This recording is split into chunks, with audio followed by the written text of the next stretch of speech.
নির্বাচনী প্রচারণার প্রস্তুতির অংশ হিসেবে ৭ থেকে ১৩ ডিসেম্বর দেশ গড়ার পরিকল্পনা কর্মসূচি দিয়েছে বিএনপি।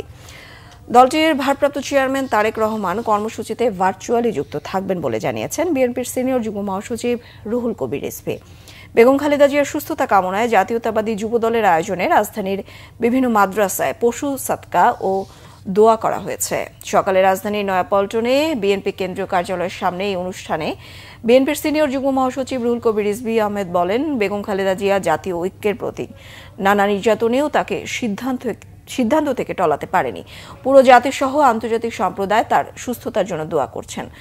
এর আগে কেন্দ্রীয় কার্যালয়ে সংবাদ সম্মেলনে রুহুল কবির রিজভী জানান, বেগম খালেদা জিয়ার সুস্থতা কামনা করে আগামীকাল শুক্রবার দেশের প্রতিটি মসজিদে দোয়া এবং প্রতিটি ধর্মীয় উপাসনালয়ে প্রার্থনা করা হবে।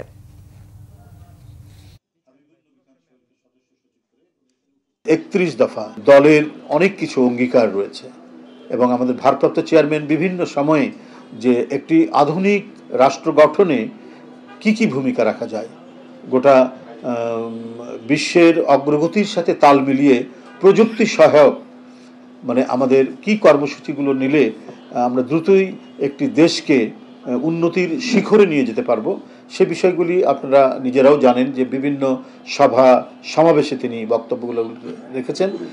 এবং সেখানে অঙ্গীকারগুলো রয়েছে যে বিএনপি ক্ষমতায় গেলে জনগণের দ্বারা নির্বাচিত হলে পরে কি উদ্যোগ আমরা গ্রহণ করব, কি কর্মসূচি আমরা গ্রহণ করব।